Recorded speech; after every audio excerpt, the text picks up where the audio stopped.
ચાલો જોઈએ સંપ ત્યાં જંપ. એક જંગલ હતું. એ જંગલમાં એક ટેકરી ઉપર ઘટાદાર ઝાડ હતું. એ ઝાડ પર કબૂતરોનું એક ટોળું રહેતું હતું. એ બધા કબૂતરો સંપીને રહેતા હતા. એ બધા કબૂતરોમાં એક વૃદ્ધ કબૂતર હતો, જે બધા કબૂતરોનો સરદાર હતો. એ સરદાર કબૂતરનું કહ્યું બધા જ કબૂતરો માનતા હતા.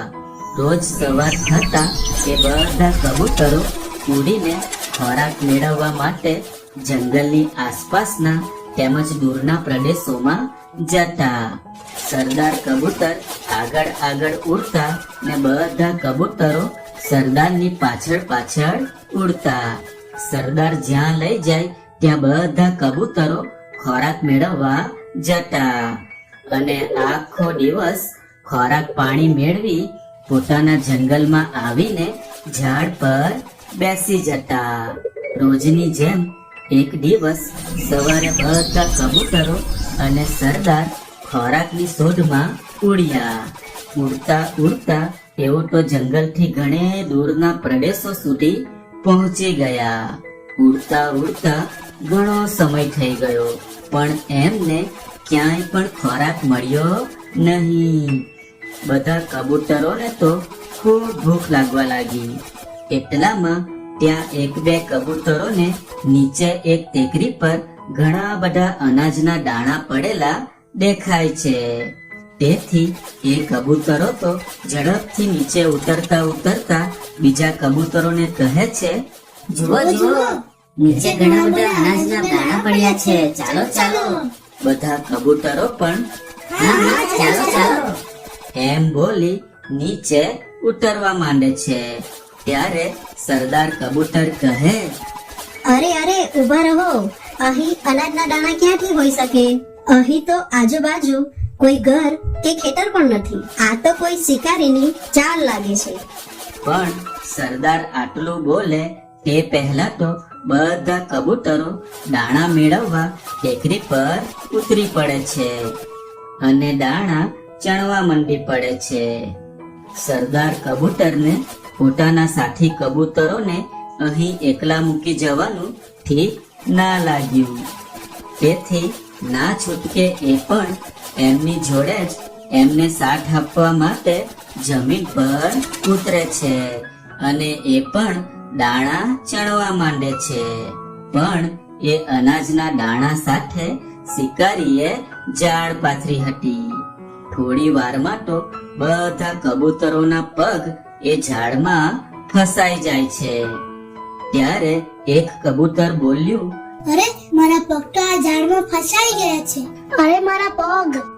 ત્યારે બીજા બધા કબૂતરો પણ એક પછી એક બોલવા લાગ્યા, અરે મારા પગ પણ ફસાઈ ગયા છે. અરે અરે, મારા પગ પણ ફસાઈ ગયા છે. અરે મારા પગ પણ. ત્યારે સરદાર કબૂતરે કહ્યું, મેં તમને પહેલા જ કીધું હતું કે આ કોઈ શિકારીની ચાલ લાગે છે. ત્યારે બધા કબૂતરો કહે, અમને માફ કરો સરદારજી, અમારી ભૂલ થઈ ગઈ. ત્યારે સરદાર કબૂતર કહે, વાંધો નહીં મારા વાલા મિત્રો, હું કોઈ રસ્તો શોધું છું. શિકારી અહીં ક્યાંક નજીકમાં જ હશે. એ આવે એ પહેલા આપણે અહીંથી ભાગવું જ પડશે. સરદાર કબૂતર શિકારીથી બચવાની યુક્તિ શોધવા માંડે છે. ત્યારે એને એક યુક્તિ મળી જાય છે અને પછી સરદાર કબૂતર બોલે છે, મારા વાલા મિત્રો, મને શિકારીથી બચવાની એક યુક્તિ મળી ગઈ છે. પણ હું જેમ કહું તેમ તમારે બધાએ કરવું પડશે. તો કબૂતરો કહે, હા સરદારજી, તમે જેમ કહો એમ જ અમે કરીશું. તો સાંભળો, આ ઝાડને આપણે સાથે લઈને જ ઉડવું પડશે. આપણે અલગ અલગ સમયે તાકાત લગાવીને ઉડશું તો ઉડી શકાશે નહીં. આપણે એક સાથે પાંખ ફફડાવી ઉડશું તો જ આ ઝાડનું વજન ઉચકી શકીશું અને આપણે ઉડી શકીશું. તેથી હું 1, 2 અને 3 કહું એટલે આપણે 5 પકડાવી ઉડવાનું છે, બરાબર? હા સરદાર. એટલામાં તો દૂરથી શિકારી ઝાડ તરફ આવી રહ્યો હતો. ત્યારે સરદાર કબૂતર કહે, ચાલો ચાલો બધા તૈયાર થઈ જાઓ, શિકારી અહીં જ આવી રહ્યો છે. ચાલો તો હું બોલું છું, 1 2 3. 3 બોલતાની સાથે જ બધા કબૂતરો એક સાથે પાંખ પકડાવી ઉડ્યા અને ઝાડ સાથે જ ધીમે ધીમે ઉપર જવા લાગ્યા. શિકારી તો આ દ્રશ્ય જોઈ અચંબિત રહી ગયો અને કબૂતરોને પકડવા માટે દોડ્યો. અરે ઉભા રહો, અરે ઉભા રહો, અરે મારો શિકાર, અરે મારી ઝાડ, અરે ઉભા રહો, અરે ઉભા રહો, મારી ઝાડ લઈને ક્યાં જાઓ છો? ઉભા રહો, ઉભા રહો. પણ કબૂતરો તો ધીમે ધીમે કરતા શિકારીથી દૂર ખૂબ ઉપર આકાશમાં પહોંચી જાય છે અને છેવટે શિકારી દોડતા દોડતા થાક્યો અને શિકાર હાથથી નીકળી જતા નિરાશ થઈ માથે હાથ દઈને બેસી જાય છે.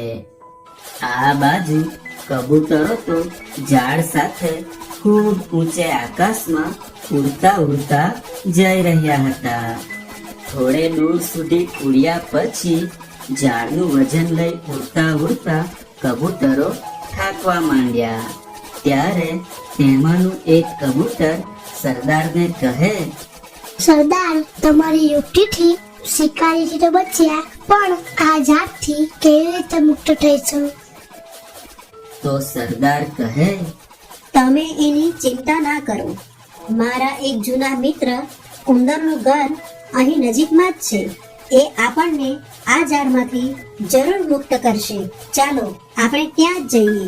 થોડી વાર આકાશમાં ઉડ્યા પછી સરદારના મિત્ર ઉંદરનું ઘર આવી પહોંચે છે. સરદાર કબૂતર બધા કબૂતરોને ઝાડ સહિત ત્યાં ઉતારે છે. પછી સરદાર કબૂતર હાંક મારી પોતાના મિત્ર ઉંદરને બોલાવતા કહે છે, ઓ મારા મિત્ર ઉંદરભાઈ, ઓ મારા મિત્ર ઉંદરભાઈ, ક્યાં છો તમે? જરા બહાર આવો. ઉંદર તો તરત જ પોતાના મિત્ર કબૂતરનો અવાજ ઓળખી જાય છે અને ઝટપટ ઝટપટ દરની બહાર આવે છે. અને ઉંદરભાઈ તો પોતાના મિત્ર કબૂતરને આવેલો જોઈ ખૂબ ખુશ થઈ જાય છે.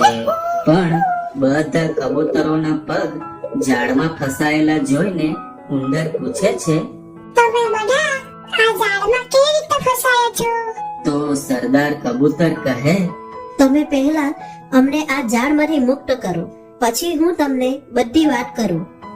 ઉંદર કહે, હા હા, કેમ નહીં? પછી તો ઉંદર પોતાના તીક્ષ્ણ દાંત વડે ઝાડ કાપવાનું શરૂ કરે છે અને થોડી વારમાં તો આખી ઝાડ કાપી નાખે છે અને બધા કબૂતરો ઝાડમાંથી મુક્ત થઈ જાય છે. પછી સરદાર કબૂતર પોતાના મિત્ર ઉંદરને સમગ્ર ઘટના વિશે કહે છે. આખી ઘટના કહ્યા પછી સરદાર કબૂતર ઉંદરનો આભાર માનતા કહે, મારા મિત્ર, આજે તમે અમને મુસીબતમાંથી બચાવ્યા તે બદલ તમારો ખૂબ ખૂબ આભાર. તો ઉંદર કહે, અરે એમાં આભાર શેનો? એ તો મારી ફરજ કહેવાય. એક મિત્ર બીજા મિત્રને કામ ના આવે તો કોણ આવે? તો સરદાર કબૂતરે કહ્યું, હા, એ વાત પણ સાચી છે. તો ચાલો ઉંદરભાઈ, અમે તમારી વિદાય લઈએ છીએ. ખૂબ મોડું થઈ ગયું છે. હજુ અમારે ઘરે પણ પહોંચવાનું છે. ચાલો આવજો, ફરી મળીશું. આવજો. એમ કહી બધા કબૂતર ત્યાંથી ઉડી જાય છે.